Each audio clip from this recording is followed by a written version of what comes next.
Morning all. चलिए, जय हिंद हिमानी जी, जय हिंद, गुड मॉर्निंग। तो आप सभी लोग जो मेरे साथ सेशन में जुड़ गए हैं, आप सभी का मैं स्वागत करता हूं। और आज के इस सेशन में हम लोग शुरू करने वाले हैं ज्यूरिसडिक्शन ऑफ सुप्रीम कोर्ट। ठीक है, सबसे पहले हिमानी जी मुझे एक बार कमेंट सेक्शन में बता दीजिए कि वॉइस और वीडियो क्लियर है।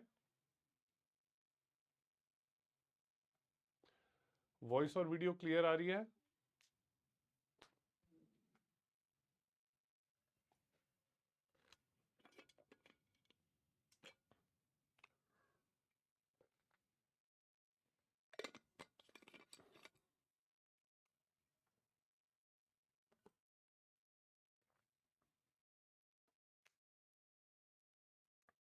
चलिए, तो आज के इस सेशन की शुरुआत करते हैं। और आज के इस सेशन में हम लोग पढ़ेंगे कि किस प्रकार से हम लोग यहाँ पर सुप्रीम कोर्ट जो है उसका काम करने का क्या स्कोप है। ठीक है, सुप्रीम कोर्ट कितना वाइड वैरायटी ऑफ डिसीजंस जो है वो सुप्रीम कोर्ट ले सकता है। ये सभी चीजें हम लोग आज के इस सेशन में डिस्कस करेंगे और जिसे हम लोग जानेंगे कि सुप्रीम कोर्ट का ज्यूरिसडिक्शन क्या है। ठीक, अब इन जनरल अगर हम बात करें तो सुप्रीम कोर्ट जो है उसे ना काफी एक्सटेंसिव पावर्स दी गई है। ठीक है, और ये ऐसा नहीं है कि जैसे ब्रिटिश कल्चर में जैसे सिर्फ फेडरल कोर्ट है, ठीक है, उसकी तरह काम कर लेते हैं और वो सिर्फ यूनियन के डिसीजंस ले रहा है जैसे अमेरिकन कॉन्स्टिट्यूशन में है। बट यहां पर वो एक ओवरऑल कॉन्स्टिट्यूशन को भी बचा रहा है और जुडिशरी जो है उसे भी अपहोल्ड कर रहा है। ठीक है, तो इसीलिए मैंने कल के सेशन में आप लोगों को बताया था कि कैसे हम लोग सुप्रीम कोर्ट को कहते हैं कि final interpreter of the constitution. ठीक है, सुप्रीम कोर्ट जो है वो कैसे यहां पर कॉन्स्टिट्यूशन का एक गारंटर है। ठीक, यहां पर आप ये देख सकते हैं कि ड्राफ्टिंग कमेटी के एक मेंबर हुआ करते थे अलादी कृष्ण स्वामी अय्यर। ठीक है, तो उनका ये मानना है कि इंडियन कॉन्स्टिट्यूशन जो है वो सुप्रीम कोर्ट को सबसे ज्यादा वाइड पावर्स देता है। ठीक है, अगर बाकी देशों के संविधानों को देखा जाए या बाकी देशों के सुप्रीम कोर्ट को देखा जाए तो इंडियन सुप्रीम कोर्ट जो है, ठीक है, उसे सबसे ज्यादा एक वाइड पावर, सबसे ज्यादा एक वाइड जो जिम्मेदारी है वो इंडियन सुप्रीम कोर्ट को ही दी गई है। क्लियर? सो अफेक्टिवली यहां पर हम लोग देखते हैं कि इंडियन सुप्रीम कोर्ट जो है that has got all extensive powers. Clear? चलिए, अब यहां पर हम लोग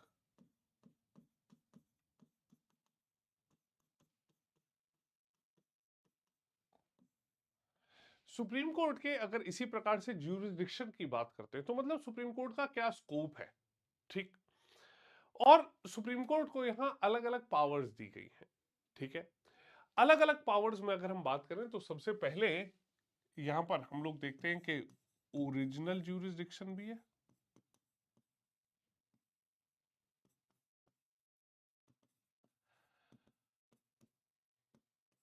ठीक है, अब ओरिजिनल ज्यूरिसडिक्शन का क्या मतलब है? ओरिजिनल ज्यूरिसडिक्शन का मतलब है उन केसेस के ऊपर न्याय देना।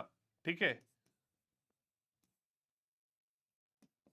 The cases that can go directly to supreme court. ऐसे केसेस जो डायरेक्टली सुप्रीम कोर्ट के पास जाते हैं, मतलब ऐसे केसेस जिनमें जो निचला कोर्ट है, जो निचली अदालत है, उसके आदेश के खिलाफ अपील नहीं करनी है। यहां पर सिंपली ये बात की गई कि यहां सुप्रीम कोर्ट जो है वो डायरेक्ट जो डिसीजन है वो लेगा। क्लियर? मतलब केस डायरेक्ट सुप्रीम कोर्ट के पास जाएगा, उसे हम लोग कहते हैं ओरिजिनल ज्यूरिसडिक्शन। मतलब कि ये कुछ कैटेगरी है केसेस की जहां पर केस किसी और कोर्ट के पास जा ही नहीं सकता और कोर्ट केस जाएगा ही सिर्फ सुप्रीम कोर्ट के पास। ठीक है, दूसरे तरह के केसेस आते हैं जिन्हें हम लोग कहते हैं appellate jurisdiction.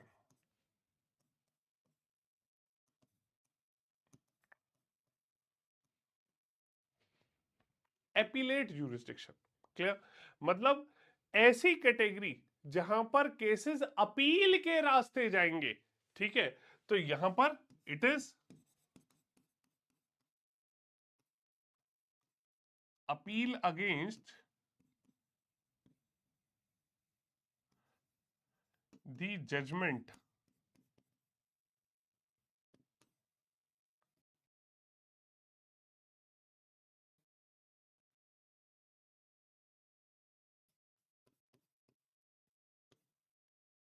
High courts and lower courts. Clear? तो जो हाई कोर्ट या लोअर कोर्ट है उनके जजमेंट के खिलाफ अपील जो है वो एपिलेट में आता है। ठीक, इस रिट ज्यूरिसडिक्शन, ठीक है, वो केसेस जो जाएंगे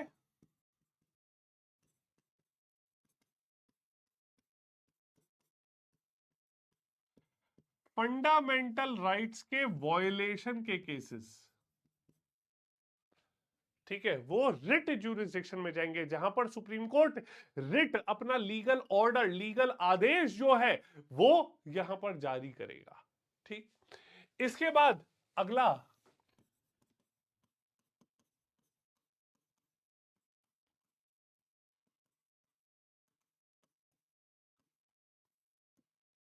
आर्टिकल 143 में कैसे सुप्रीम कोर्ट एडवाइस देगा प्रेसिडेंट ऑफ इंडिया को।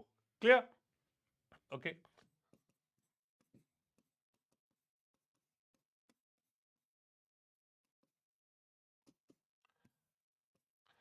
Advice to the president of India.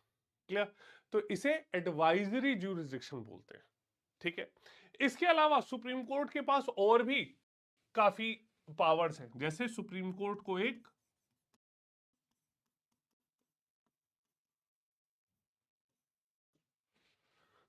Court of record बोला जाता है। मतलब सुप्रीम कोर्ट के जो आदेश हैं, ठीक है, वो रेफरेंसेस के तौर पर इस्तेमाल किए जाते हैं। ठीक है, सुप्रीम कोर्ट के पास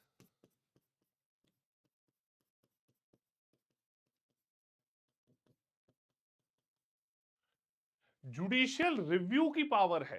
ठीक है, कि वो जो लॉज हैं उन्हें जुडिशियली उनकी कॉन्स्टिट्यूशनल वैलिडिटी चेक कर सकता है।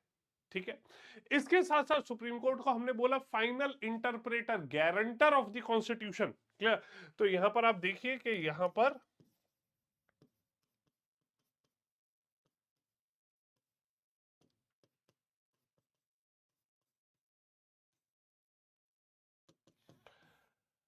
कॉन्स्टिट्यूशनल इंटरप्रिटेशन जो है वो सुप्रीम कोर्ट कर सकता है। क्लियर?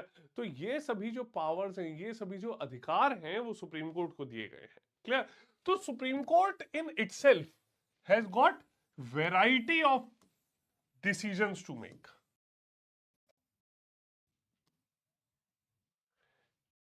ठीक है, वैरायटी ऑफ डिसीजंस जो है वो सुप्रीम कोर्ट के पास है और सुप्रीम कोर्ट उनमें डिसीजन लेता है। अब यहां पर आप ये देख सकते हैं कि यहां पर इसी में इन्हीं प्रावधानों की अगर बात की करें, ठीक है, तो सबसे पहले यहां पर आता है ओरिजिनल ज्यूरिसडिक्शन।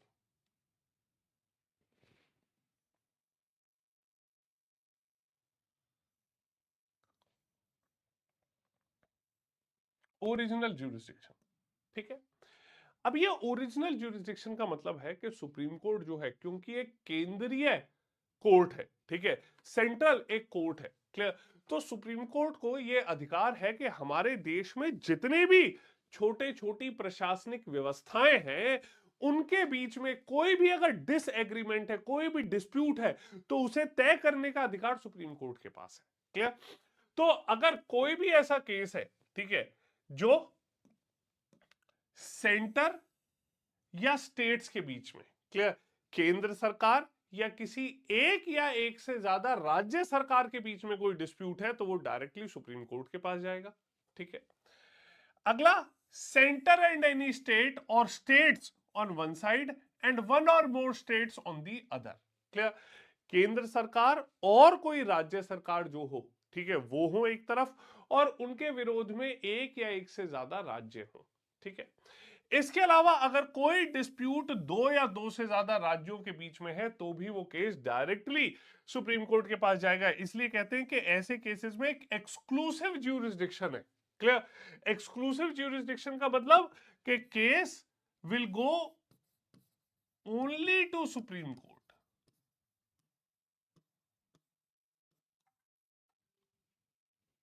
ठीक है, केस जो है वो सिर्फ सुप्रीम कोर्ट के पास जाएगा। वो ऐसा नहीं है कि छोटा कोर्ट या निचली अदालतें जो हैं वो भी उनके पास केस को भेजा जा सके। क्लियर? ठीक है, तो आप लोगों को ध्यान रखना है कि सुप्रीम कोर्ट का जो अधिकार क्षेत्र है, ठीक है, वो बहुत वाइड है। ठीक है, और सुप्रीम कोर्ट किस प्रकार से ये डिसीजन लेता है, सुप्रीम कोर्ट किस तरीके से ले सकता है, किन किन केसेस में ले सकता है, वो जरूरी है। क्लियर? अच्छा, अब हमने एक बेसिक चीज समझी कि ये जो ओरिजिनल ज्यूरिसडिक्शन है, ये ओरिजिनल ज्यूरिसडिक्शन हमारे देश में जो राज्य हैं उनके लिए। ठीक है, क्लियर? अब ये जो चीज है कि ये हमने यहां पर किया कि कौन से केस जो है वो यहां पर उठाए गए, बट सवाल ये उठता है कि क्या सारे केस जा सकते हैं? ठीक है, अब यहां पर सुप्रीम कोर्ट कहता है कि सुप्रीम कोर्ट का जो ओरिजिनल ज्यूरिसडिक्शन है, ठीक है, वो इवन दो स्टेट्स के बीच में कोई केस होता है, ठीक है, बट वो कुछ ऐसे प्रावधान हैं जिनमें लागू नहीं होगा। ठीक है, किन किन केसेस में लागू नहीं होगा? सबसे पहले, any dispute arising out of a pre-constitutional treaty or a covenant or an engagement। ठीक है, अब प्री कॉन्स्टिट्यूशनल समय कौन सा है?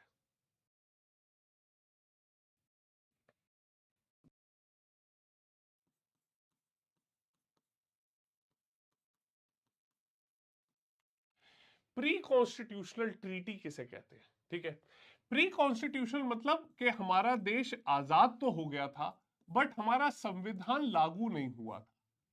क्लियर? तो ऐसे समय के बीच में हमारे देश में अगर कोई डिस्प्यूट आता है, ठीक, वो डायरेक्टली सुप्रीम कोर्ट के पास नहीं जा सकता। ठीक है, मैं आपको बताऊंगा कि ऐसे केसेस में कहां जाएगा। ठीक, अगला, any dispute arising out of any pre-treaty or agreement which specifically provides that said jurisdiction does not extend to such a dispute। मतलब कि कोई प्री कॉन्स्टिट्यूशनल ट्रीटी या एग्रीमेंट है और उसमें स्पेशली ये मेंशन किया गया है कि ऐसा कोई भी डिस्प्यूट सुप्रीम कोर्ट के ओरिजिनल ज्यूरिसडिक्शन में नहीं जा सकता, तो वो भी नहीं जाएगा। क्लियर? कोई भी inter state river water dispute, okay, any matter referred to finance commission. Finance commission article 280 जो है कॉन्स्टिट्यूशन का, उसमें ये कहा गया है कि जो फाइनेंस कमीशन है वो हर 5 साल के बाद बनाया जाता है राष्ट्रपति के द्वारा, ये बताने के लिए कि केंद्र और राज्य सरकारों के बीच में कैसे पैसों का बंटवारा होना चाहिए, कैसे केंद्र सरकार को जो टैक्स लिया है वो पैसा राज्यों को देना चाहिए। ठीक, अगला आता है adjustment of certain expenses and pension between centre and state. Clear? कुछ खर्चे या जो एम्प्लॉयज की पेंशन है उसे लेकर। ठीक है, ordinary dispute of commercial nature between centre and state, centre और स्टेट्स के बीच में कोई commercial dispute. Clear? Next is recovery of damages bye centre against the by state against the centre. मतलब अगर सेंटर जो है उसने उससे कुछ नुकसान की भरपाई राज्य सरकार चाहते हैं तो वो भी नहीं जाएगा। क्लियर? अब सवाल ये उठता है कि ऐसे जो केसेस हैं इनमें आखिर होगा क्या? ठीक है, तो ऐसे जो केसेस हैं इनमें अगर ओरिजिनल ज्यूरिसडिक्शन नहीं है, ठीक है, तो ऐसे केस में गवर्नमेंट विल डिसाइड। ठीक है, क्लियर? और president will set up any mechanism. जो प्रेसिडेंट है वो ये तय करेंगे कि किस प्रकार से यहां पर ये भरपाई जो है वो होनी चाहिए। ठीक है, क्लियर? तो हमेशा ध्यान रखना कि ये जो ओरिजिनल ज्यूरिसडिक्शन है, ये कई बार एग्जाम में आता है कि ओरिजिनली कौन से केसेस हैं जो सुप्रीम कोर्ट के पास जाएंगे, ठीक है? अब ये चाहे केंद्र और राज्यों के बीच में आते हैं, फिर भी कुछ ऐसी चीजें जो नहीं जा सकती, जिनकी ये कैटेगरी मेंशन की गई है। क्लियर? ठीक है। तो ये बोले जाते हैं। अच्छा, जय जहांगीर जी का बार बार एक कमेंट आ रहा है, बीच में बोलने के लिए सॉरी। अरे भैया, बीच में बोलने के लिए अगर तुम सॉरी भी कह रहे हो तो लास्ट तक वेट कर लो ना। ठीक। सर, आप हिस्ट्री और पॉलिटी के वन शॉट लेके आ जाना, वाईटी या एप्लीकेशन किधर भी अपने हिसाब से कभी भी। ठीक है, ठीक है, बिल्कुल। और सर, और कोई सेवा बताओ हमारे लायक। वन शॉट तो लाएंगे ही एग्जाम से पहले। ठीक।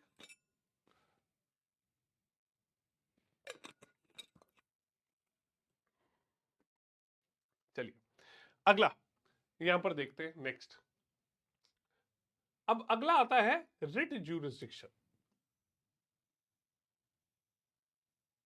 ठीक है।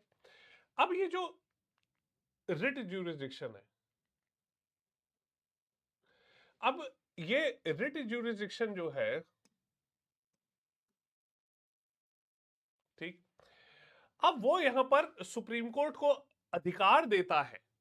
ठीक है, रिट ज्यूरिसडिक्शन सुप्रीम कोर्ट को अधिकार देता है कि अगर फंडामेंटल राइट्स वॉयलेट हो रहे हैं, ठीक, तो ये देखिए, अब ये हमारा मेंशन किया गया है आर्टिकल 32 में कॉन्स्टिट्यूशन के। क्लियर? ये मैं आपको पहले पढ़ा चुका हूं जब हम फंडामेंटल राइट पढ़ रहे थे। ठीक। और यहां पर रिट ज्यूरिसडिक्शन में कहा गया है कि अगर किसी व्यक्ति के फंडामेंटल राइट्स, अगर मौलिक अधिकारों का उल्लंघन होता है, तो उस परिस्थिति में वो व्यक्ति क्या कर सकता है। ठीक है। तो आर्टिकल 32 कहता है कि जैसे ही आपके फंडामेंटल राइट्स का वायलेशन हो, उल्लंघन हो, आप डायरेक्टली सुप्रीम कोर्ट के भी पास जा सकते हैं।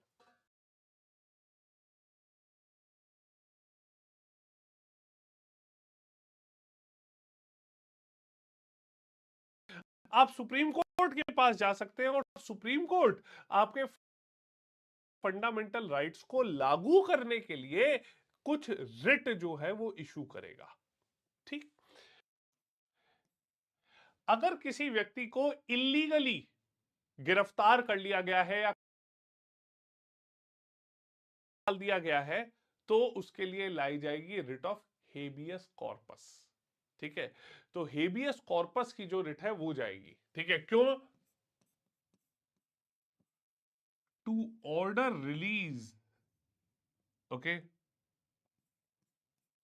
Of an individual who has been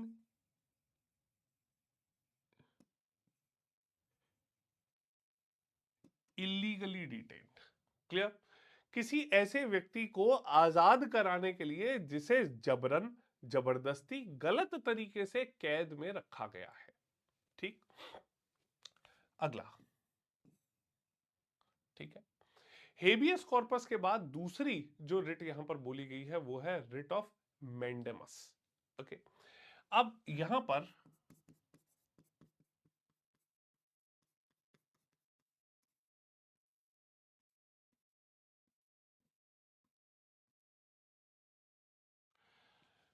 writ of mandamus वो कहता है वी कमांड। ठीक है। तो सुप्रीम कोर्ट जो है वो किसी लोअर कोर्ट को, ठीक है, किसी भी सरकारी ऑफिस को ये आदेश दे सकते हैं, ये ऑर्डर दे सकते हैं कि आप अपनी जिम्मेदारियों को सही से निभाइए। क्लियर? ठीक। तीसरी रिट आती है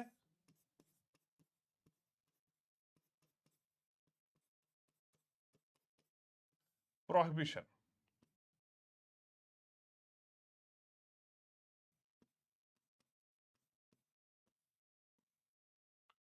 टू स्टॉप। ओके। वो आदेश दे सकता है।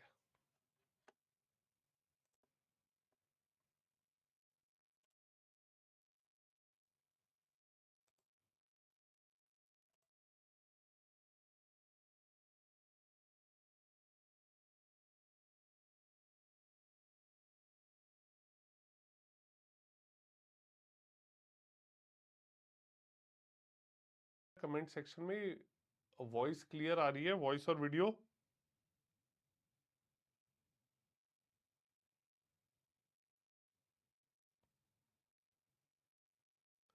बताइए जरा एक बार कमेंट सेक्शन में, ये वॉइस और ये वीडियो क्लियर आ रही है?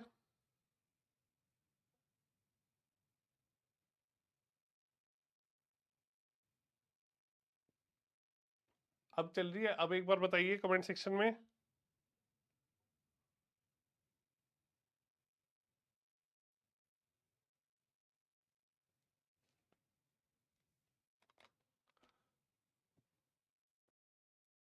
अरे अब बताओ एक बार आप कमेंट सेक्शन में, अब ठीक है या नहीं है?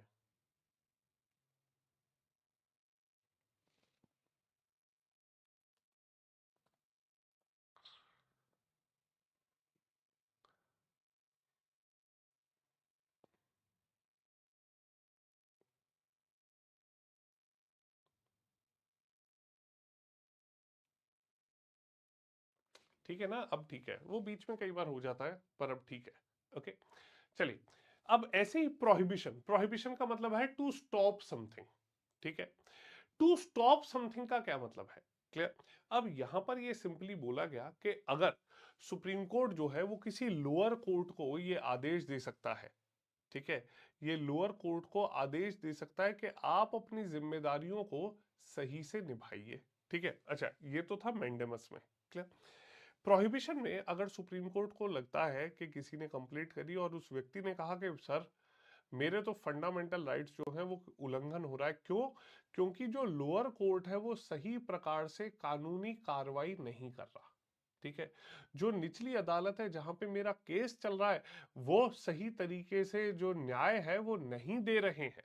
ठीक, तो यहां प्रोहिबिशन में सुप्रीम कोर्ट उन्हें ऑर्डर दे सकता है कि आप अपनी जो कानूनी प्रक्रिया, कानूनी कार्रवाई, जो केस की सुनवाई आपकी चल रही है उसे रोक दीजिए। ठीक है, कि आप उसे रोक दीजिए और वहां पे अब आप आगे मत बढ़िए, आपको आगे कैसे बढ़ना है वो हम बताएंगे। क्लियर? तो यहां प्रोहिबिट कर दिया, तो सुप्रीम कोर्ट ने लोअर कोर्ट को कह दिया कि आप रुक जाइए, आगे केस में सुनवाई कार्रवाई मत कीजिए। ठीक, अगली आती है writ of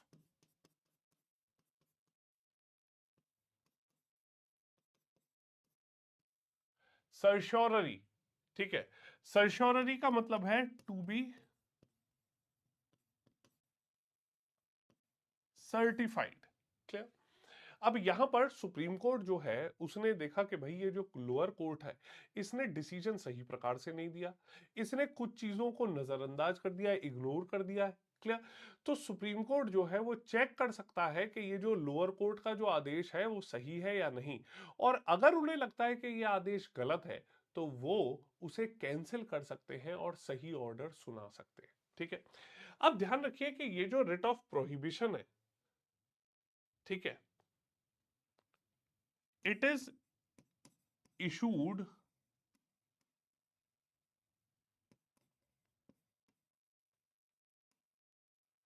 before the judgment. ठीक है, ये जजमेंट इशू किए जाने से पहले इशू की जाती है। क्लियर? सर्श्योररी जो है it can be issued before और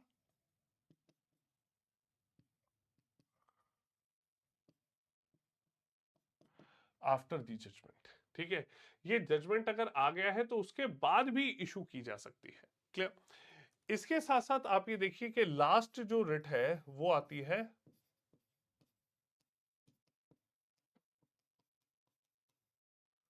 को वारंटो।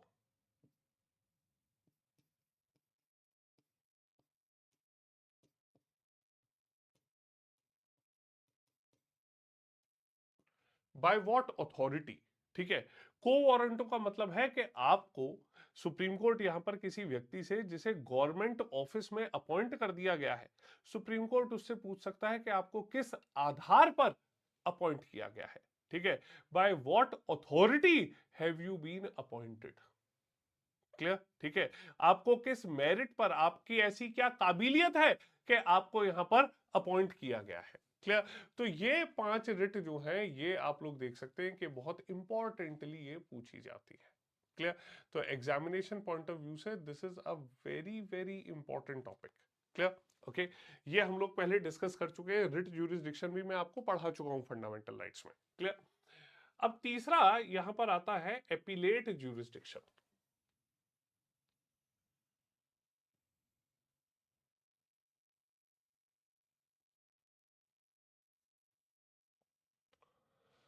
एपिलेट ज्यूरिसडिक्शन, ठीक है? अब ये जो एपिलेट ज्यूरिसडिक्शन है, ठीक है, एपिलेट ज्यूरिसडिक्शन क्या कहता है कि ऐसे कौन से केसेस हैं जो जिनमें हम लोअर कोर्ट के डिसीजन की अपील हाई कोर्ट में जाकर कर सकते हैं।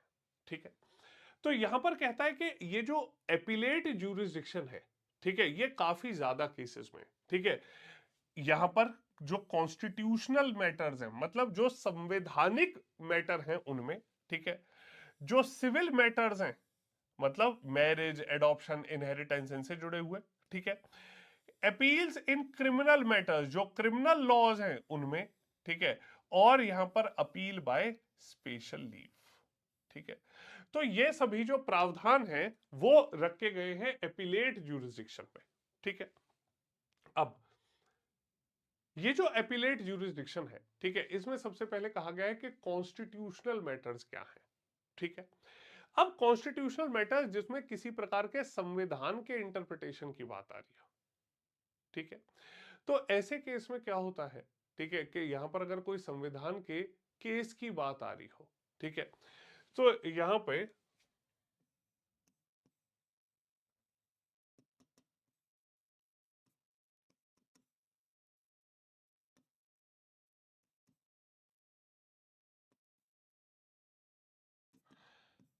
Certificate issued by the high court. Clear? अब ऐसे केस में अपील सुप्रीम कोर्ट के पास सिर्फ तभी जा सकती है जब हाई कोर्ट एक सर्टिफिकेट इशू कर दे। ठीक है, और हाई कोर्ट वो सर्टिफिकेट इशू करके ये कहे कि यहां पर सुप्रीम कोर्ट अब संविधान को इंटरप्रेट करेगा, वो ये बताएगा कि इसमें संवैधानिकता क्या है, कॉन्स्टिट्यूशनल प्रोविजंस क्या है। ठीक है, तो ऐसे केस में ये जो मैटर है वो सुप्रीम कोर्ट के पास जा सकता है। ठीक है, अब यहां पर अगला जो आता है civil matters.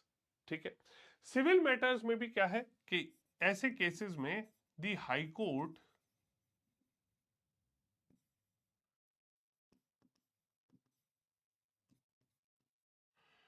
Issues the certificate.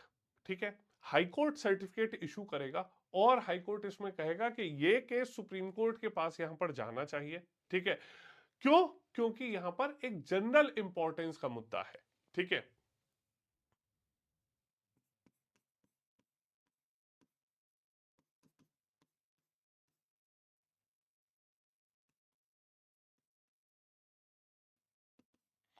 If question of general importance is involve. ठीक है, क्लियर? इसके साथ साथ दूसरी चीज में वो ये भी कह सकता है कि ये जो क्वेश्चन है it needs to be decided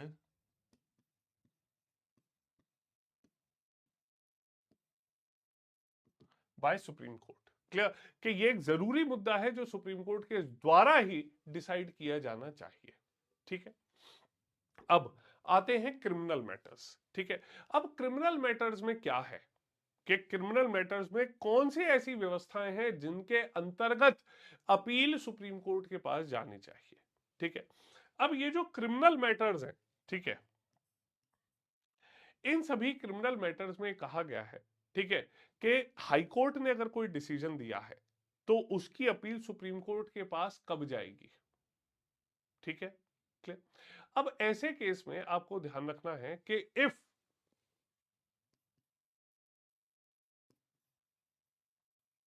high court, ठीक है, जो हाई कोर्ट है, ठीक है, it has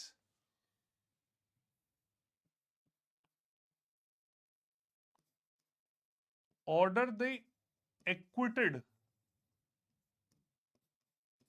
to capital punishment. ठीक है, जो व्यक्ति, आप यहां ध्यान से समझिएगा, अब हाई कोर्ट के पास कोई केस आया था, हाई कोर्ट में लोअर कोर्ट ने उस व्यक्ति को बाइज्जत बरी कर दिया था, मतलब उसे फ्री कर दिया था कि नहीं इसने कोई जुर्म नहीं करा, पर जब उसके केस की अपील लोअर कोर्ट से हाई कोर्ट के पास गई तो हाई कोर्ट ने जो व्यक्ति फ्री था उसे डेथ सेंटेंस दे दिया।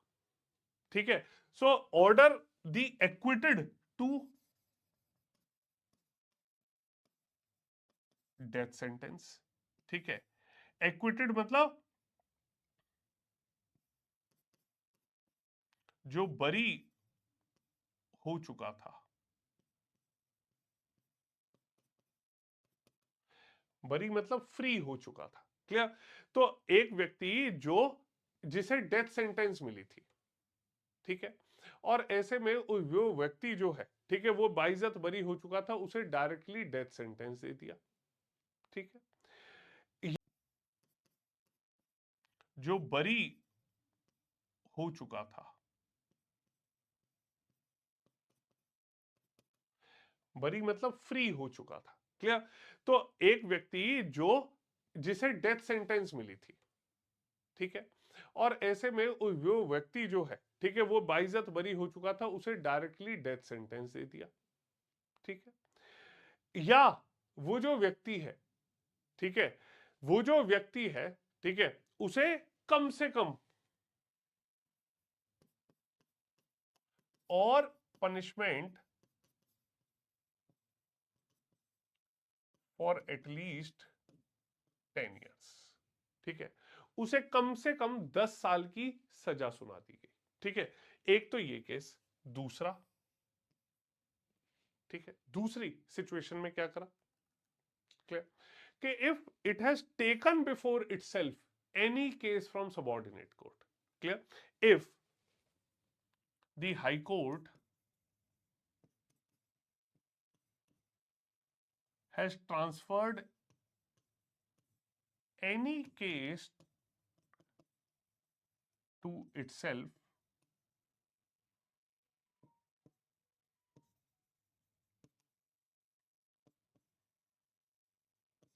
From subordinate court. ठीक है, सबॉर्डिनेट कोर्ट मतलब किसी डिस्ट्रिक्ट कोर्ट से केस अपने पास ट्रांसफर कर लिया। ठीक है, एंड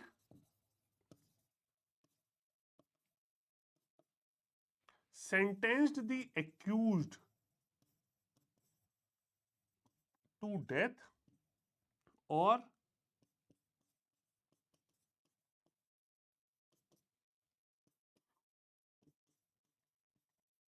पनिशमेंट फॉर 10 years। ठीक है, कि एक व्यक्ति जो था, हाई कोर्ट ने एक लोअर कोर्ट से केस अपने पास ट्रांसफर किया और उसमें जो एक्यूज्ड था, ठीक है, जिसके ऊपर इल्जाम लगा था, उसे सीधा डेथ सेंटेंस दे दिया या 10 साल या उससे ज्यादा का पनिशमेंट दे दिया। तो ऐसे केस में भी वो व्यक्ति अपील कर सकता है सुप्रीम कोर्ट के पास। क्लियर? तो यहां पर आप ये देख सकते हैं कि ये जो अधिकार है ये तो डायरेक्ट जा सकता है, इसके अलावा सुप्रीम हाई कोर्ट अगर चाहे तो वो सर्टिफिकेट भी इशू कर सकता है। ठीक है, अब अगला जो यहां पर आता है, ठीक है, नेक्स्ट जो यहां पर आता है,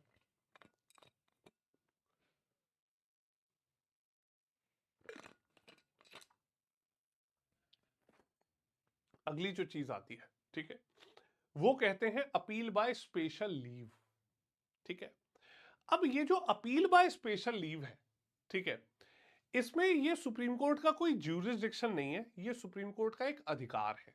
ठीक, सुप्रीम कोर्ट कहता है कि अगर कोई ऐसा केस है जो ये ऊपर तीनों में से किसी कैटेगरी में नहीं आ रहा है, ठीक है, क्लियर, अब यहां पर अगर नहीं आ रहा है, ठीक है, और ऐसे केस में उन्हें लगता है कि किसी प्रकार से जो डिसीजन है, ठीक है, उसमें अपील को अलाउड नहीं है, ठीक है, तो यहां सुप्रीम कोर्ट के पास ये पावर है कि सुप्रीम कोर्ट एक ब्लैंकेट जो है अलाउंस दे सकता है।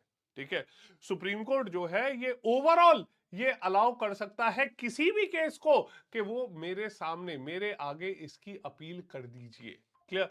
तो ये एक एक्सेप्शनल पावर है, ठीक है, सुप्रीम कोर्ट की, जिसमें सुप्रीम कोर्ट किसी भी केस को अलाउ कर सकता है कि उसकी अपील सुप्रीम कोर्ट के सामने कर दी जाए। Clear? So this is how these appellate jurisdiction works. Clear? समझ आया आप सभी को कि ये एपिलेट ज्यूरिसडिक्शन अब आखिर क्या है? ठीक, अब अगली जो आता है वो है एडवाइजरी ज्यूरिसडिक्शन।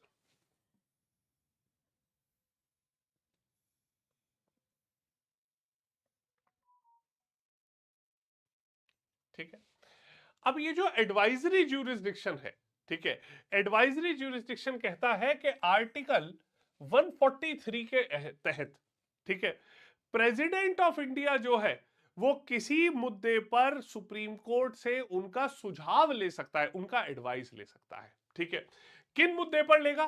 ठीक है, प्रेसिडेंट ऑफ इंडिया जो है वो किस मुद्दे पर लेगा? ठीक है, on any question of law or fact of public importance which has arisen or which is likely to arise. ठीक है, कि कोई आम जनजीवन में महत्वपूर्ण मुद्दा है वो आगे उठ सकता है, या उस मुद्दे को किसी भी प्रकार से बहुत एक समाज के लिए जरूरी है। ठीक है, कोई ऐसा टॉपिक है, dispute arising out of a pre constitutional treaty, agreement और कोवेनेंट एंगेजमेंट, सनद और सिमिलर इंस्ट्रूमेंट्स, मतलब किसी भी प्रकार से संविधान बनने से पहले की कोई बात है जिसे लेकर कोई एग्रीमेंट, जिसे लेकर कोई डिसएग्रीमेंट आया है, ऐसे मुद्दे पर भी सुप्रीम कोर्ट जो है वो निर्णय ले सकता है, सुप्रीम कोर्ट डिसीजन ले सकता है।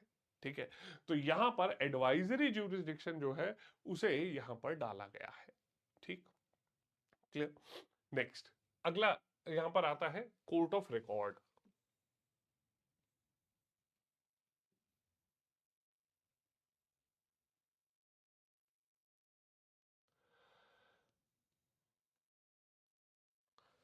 कोर्ट ऑफ रिकॉर्ड, ठीक है, अब सुप्रीम कोर्ट जो है वो एक कोर्ट ऑफ रिकॉर्ड भी माना जाता है।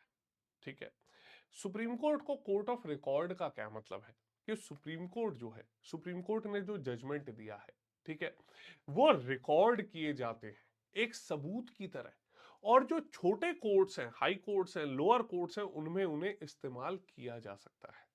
ठीक है, तो सुप्रीम कोर्ट जो है, ठीक है, उसके judgments, proceedings and acts of supreme court are recorded for perpetual memory and testimony.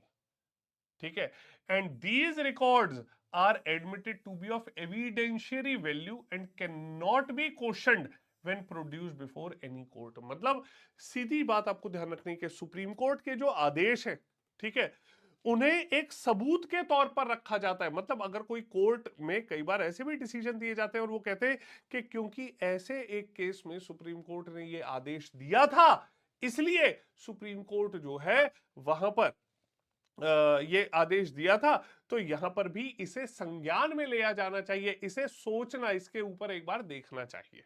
ठीक, now they are recognised as legal precedents and legal references. ठीक है, उन्हें एक कानूनी प्रक्रिया के तहत उन्हें इंपॉर्टेंस दी जाती है। ठीक, इसके साथ साथ supreme court has the power to punish for its contempt of the court. Supreme court के पास ये अधिकार है कि वो किसी भी व्यक्ति को कंटेम्प्ट ऑफ कोर्ट में पनिश कर सकता है। क्लियर? कंटेम्प्ट ऑफ कोर्ट में पनिश करने का मतलब है कि सुप्रीम कोर्ट के आदेशों की अगर किसी ने अवहेलना करी तो सुप्रीम कोर्ट उसे पनिश कर सकता है। ठीक, clear?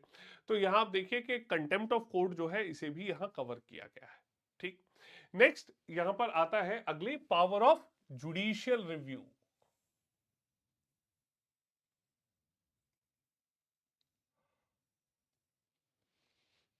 Clear? Power of judicial review. ठीक है, अब ये जो जुडिशियल रिव्यू की पावर है ये क्या है? ठीक है, तो ये जुडिशियल रिव्यू जो है ये सुप्रीम कोर्ट की पावर है। ठीक है, ये चेक करना कि यूनियन गवर्नमेंट, केंद्र सरकार की जो पार्लियामेंट है या राज्य सरकार की जो विधानसभा है, उन्होंने जो कानून बनाया है वो कानून क्या संवैधानिक है या नहीं।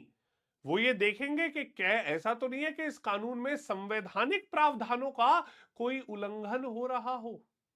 ठीक, तो यहां पर आप ये देख सकते हैं कि सुप्रीम कोर्ट जो है, ठीक है, it has the power to examine the constitutionality of legislative enactments and executive orders of both the central and the state governments. ठीक है, उनके पास ये अधिकार है कि केंद्र सरकार और राज्य सरकार जो है, इनके कानून जो इनके द्वारा बनाए गए हैं, इन्होंने जो लेजिस्लेटिव काम किया है उसकी संवैधानिकता को तय करना।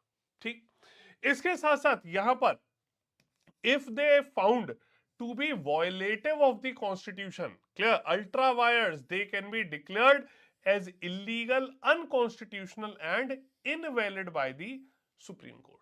क्लियर, तो अगर यहां पर सुप्रीम कोर्ट को लगता है कि भाई वो किसी भी प्रकार से यहां पर संविधान का उल्लंघन है, तो सुप्रीम कोर्ट उन्हें नल एंड वॉइड डिक्लेयर करार दे सकता है। ठीक, ओके, चलिए, क्लियर। तो ये सभी चीजें जो हैं वो सुप्रीम कोर्ट के पावर्स में आती हैं। ठीक है, इसके अलावा सुप्रीम कोर्ट जो है उसके पास कॉन्स्टिट्यूशनल इंटरप्रिटेशन की पावर है। ठीक है, सुप्रीम कोर्ट जैसे चाहे वो सुप्रीम कोर्ट अपने हिसाब से संविधान का क्या मतलब निकलना चाहिए ये तय कर सकता है। Clear.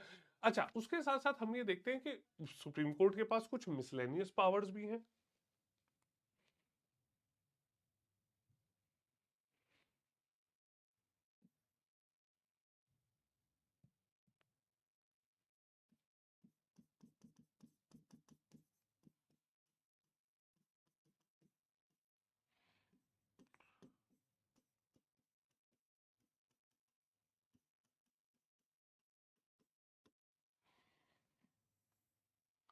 Other powers of the supreme court. Clear, supreme court के पास और क्या अलग पावर्स हैं।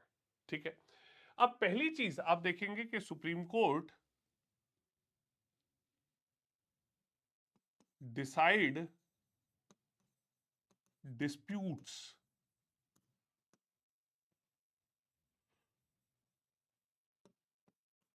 Regarding election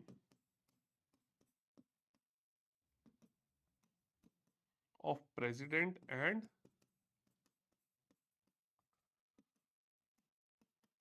vice president. ठीक है, तो सुप्रीम कोर्ट जो है वो यहां पर कोई भी डिस्प्यूट अगर प्रेसिडेंट या वाइस प्रेसिडेंट के इलेक्शन से रिलेटेड है, ठीक है, तो उसमें सुप्रीम कोर्ट तय करेगा। Clear, okay. इसके साथ साथ आप देखेंगे कि it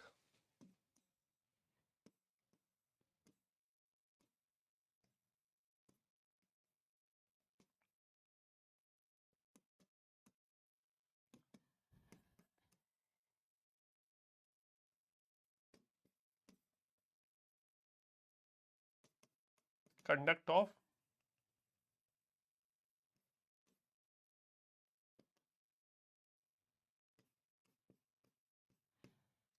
members and chairman UPSC. ठीक है, यूपीएससी के जो मेंबर्स एंड चेयरमैन है उनके कंडक्ट को ये डिसाइड करेगा। क्लियर, ठीक है। इसके साथ साथ आप देखें कि सुप्रीम कोर्ट जो है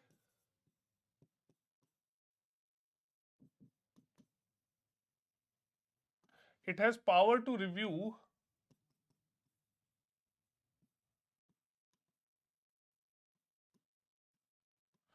इट्स ओन डिसीजंस। क्लियर, इसके पास पावर है अपने डिसीजंस को रिव्यू करने की। ठीक है, इसके साथ साथ आप देखें it can withdraw cases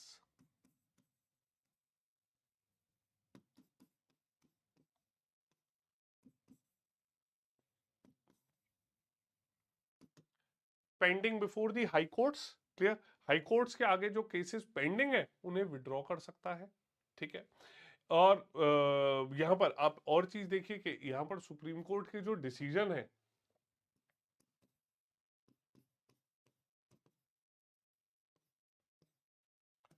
are binding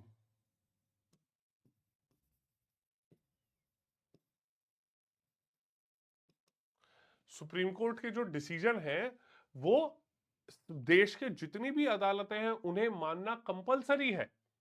clear, ठीक है। इसके साथ साथ इट हैज गॉट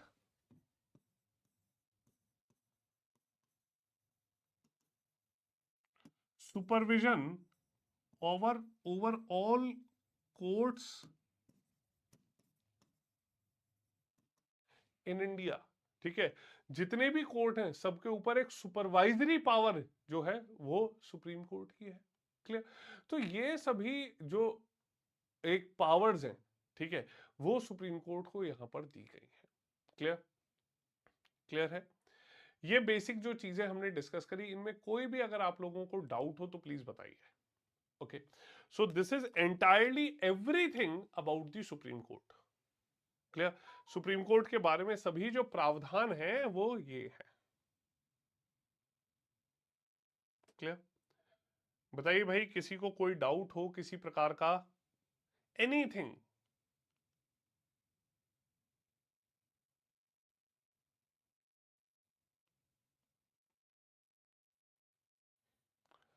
बताइए।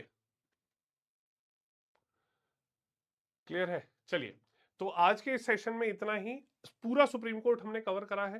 क्लियर? अब नेक्स्ट सेशन से हम लोग स्टार्ट करेंगे स्टेट गवर्नमेंट के बारे में। ठीक है, कल गवर्नर के ऑफिस में, फिर स्टेट लेजिस्लेचर, फिर हाई कोर्ट्स। क्लियर? चलिए, so thank you all for joining me today. Will see you all in the next session. जय हिंद।